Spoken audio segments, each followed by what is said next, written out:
Hoy voy a explicar la trascendencia y la importancia de la espiritualidad budista. Dos elementos esenciales en esta espiritualidad: meditación yógica y reencarnación. Primero, técnicas de meditación budista. Primero, plena relajación nerviosa, muscular, emocional, mental, paz interior, sosiego interior, silencio mental, es decir, ausencia de imágenes mentales cambiantes en permanente flujo y cambio. Segunda característica de la técnica de la meditación budista: plena atención y concentración mental en una frase, en una idea, en la respiración corporal. Seguir atentamente cómo el vientre se infla cuando inspiras y cómo disminuye o se afloja cuando expulsas los restos del oxígeno que habían entrado en los pulmones. Tercera característica de las técnicas de meditación budista o yógica: repetición de esa concentración mental durante media hora diaria y antes del desayuno, y repetición de esa concentración mental varias veces al día durante segundos. La repetición crea hábitos, es decir, hace pasar una imagen mental de la conciencia al inconsciente humano. Vamos a ver ahora una segunda parte de la meditación yógica, que son sus efectos. Primer efecto: aumenta el conocimiento intuitivo, lúcido, amplio, profundo, innovador, progresista. Aumenta la paz interior, la alegría, la esperanza, el optimismo. Aumenta los sentimientos generosos, compasivos, misericordiosos. Segundo efecto: disminuye sentimientos y actitudes negativas, sentimientos de culpabilidad por pecados cometidos contra Dios. El budismo no es teísta, es decir, no cree en un Dios personal, no cree en pecados personales contra Dios, porque ese Dios personal para ellos no existe. Disminuye la meditación yógica el odio, la ira, la cólera, el rencor, la agresividad, la violencia. Disminuye el orgullo, el complejo de superioridad, los miedos y las fobias. De forma que ya hemos visto técnicas de meditación y efectos de la meditación yógica. Una tercera parte: grandes yogis, expertos en meditación yógica. Buda, fundador del budismo y descubridor de las 4 nobles verdades. Estas 4 nobles verdades son las siguientes. Primera: universalidad del sufrimiento humano. Todas las personas, en un momento o en otro, sufren enfermedades, envejecimiento y muerte. Segunda verdad noble: causa de esta universalidad en el sufrimiento: los deseos humanos insaciables, siempre insatisfechos. Tercera verdad noble: remedio contra este sufrimiento humano basado en los deseos insatisfechos: la meditación yógica. Cuarto efecto, cuarta verdad: los efectos de la meditación yógica produce personas sabias. ¿Qué es una persona sabia para el budismo? Una persona capaz de recto pensar y recto sentir, capaz de recto hablar y de recto y correcto callar, capaz de actuar siempre correctamente. En esto consiste la sabiduría de una persona que ha practicado la meditación yógica, que la practica diariamente.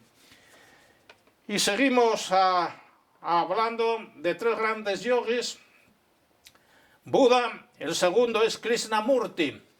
Es autor de estos tres libros que yo tengo y que he leído. Primer libro de Krishnamurti, de gran sabiduría. Limpia tu mente. Vive liberándote de prejuicios, de falsas ideas, de falsas creencias que te han impuesto en la educación infantil, a través de libros, a través de revistas, a través de la televisión o a través de la ideología dominante en la sociedad. Vete liberándote de todo eso que te han impuesto y acostúmbrate y capacítate para pensar y encontrar la verdad por ti mismo y tomar decisiones por tu propia cuenta y no porque los demás te las exigen. Otro libro es Libertad Total, Interior y Exterior. Y otro libro de Krishnamurti, que también acabo de leer, se titula Relaciones con el mundo, contigo mismo y con tus semejantes. En estos tres libros hay una gran sabiduría propia de un hombre que hace meditación yógica diariamente. Y finalmente otro gran yogi, Paramahansa Yogananda, escritor de este libro, Autobiografía de un yogi. Este indio ha publicado su libro Autobiografía de un yogi en Estados Unidos y luego se ha traducido del inglés a 18 idiomas diferentes. Yo tengo ese libro, lo he leído. Ahora lo he prestado a una chica que dirige la librería de la Casa Sacerdotal, está interesada por la espiritualidad india y está fascinada por el contenido de ese libro, Autobiografía de un yogi. Y pasamos a la reencarnación. Concepto. Primero, persistencia del alma al cuerpo, al cigoto. Supervivencia del alma después de la muerte corporal. Esta es la esencia de la creencia en la reencarnación. En segundo lugar, otro concepto propio de la reencarnación, deudas kármicas. ¿Qué son las deudas kármicas? Son las consecuencias dolorosas que tenemos que sufrir cada vez que nos equivocamos, que no actuamos correctamente como personas sabias. Hay una justicia superior, cada cual recoge el fruto de lo que ha sembrado. Has sembrado el bien, tendrás satisfacción ahora y en el futuro. Has obrado equivocadamente, tendrás sufrimientos y consecuencias dolorosas ahora y en el futuro. Hay una justicia superior, la de unión entre efecto y causa. Esa es la deuda kármica. Y otro concepto es la reencarnación, bueno, vivir varias vidas, la que sobrevive es el alma, cada vez que se reencarna en un cuerpo diferente, el alma es siempre la misma, pero los cuerpos son diferentes. Y finalmente el nirvana, que es el final de las reencarnaciones. ¿En qué consiste el final de las reencarnaciones o el nirvana? En haber alcanzado la plena iluminación interior y la plena liberación de apegos afectivos, de ataduras a lo material, efímero y perecedero. En el nirvana ya no hay regreso a la tierra, no hay reencarnación, hay una entrada en lo que los católicos llaman el cielo o la bienaventuranza eterna. Bien, y luego queda... a ver qué más temas. Base científica de la reencarnación. Hechos favorables a la reencarnación. Primero, hipnosis regresivas y memoria de vidas pasadas. Bueno, habría que explicar un poco en qué consiste la hipnosis. Yo he hecho un curso de hipnosis, sé más o menos las técnicas. Entonces, cuando te ponen en ese estado de superconciencia, la memoria también se perfecciona y recuerdas vidas anteriores, dónde has nacido, hace cuántos años, dónde has vivido, etcétera, etcétera. Segundo hecho favorable a la reencarnación. Testimonio de niños al romper hablar entre los 2 y 3 años. Yo tengo un libro aquí del doctor Stevenson que se titula 20 casos de niños que hacen pensar seriamente en la reencarnación. Resumo ese libro de los 20 casos que, según el científico, hacen pensar seriamente en la reencarnación. Un niño, cuando tiene 2 años, rompe a hablar, dice a sus padres que él ha tenido otros padres, otros hermanos que han nacido en otro lugar. Los padres le dicen: no digas tonterías, eso es una fantasía.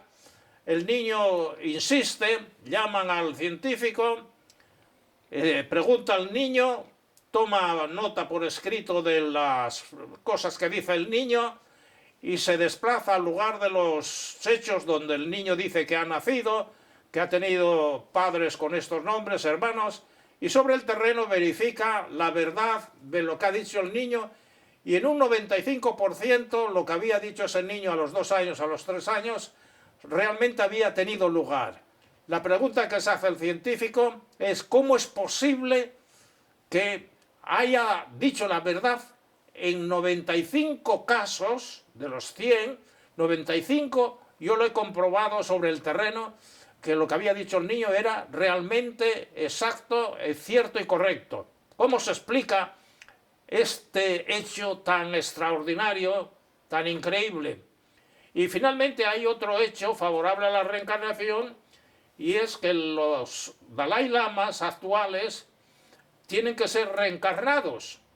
Yo he vivido en las montañas de Huesca durante 15 días con budistas y les he preguntado cómo saben que un niño a los 2 años que figura como candidato a Dalai Lama es reencarnación del último lama muerto. Y me han dado esta prueba. En una bandeja presentan al niño 20 objetos, de los cuales solamente uno ha pertenecido al Dalai Lama anterior y ha muerto. El niño tiene que señalar sin ninguna duda cuál de esos objetos ha pertenecido al Dalai Lama anterior. Y con el dedo índice, sin equivocarse, señala uno. Por ejemplo, un rosario. El rosario era el que había utilizado el Dalai Lama anterior. Si el Dalai Lama anterior ha utilizado ese rosario, ahora, encarnado o reencarnado en el niño, ¿cómo no va a reconocer que es el rosario y no otro objeto? Entonces, ese niño de los 2 años queda designado como futuro Dalai Lama, reencarnado. Ya ha demostrado la reencarnación mediante la prueba de la bandeja con 20 objetos, de los cuales solamente uno ha pertenecido al Dalai Lama anterior. Bueno, entonces, estos son los principales hechos sobre la espiritualidad budista: meditación yógica y reencarnación.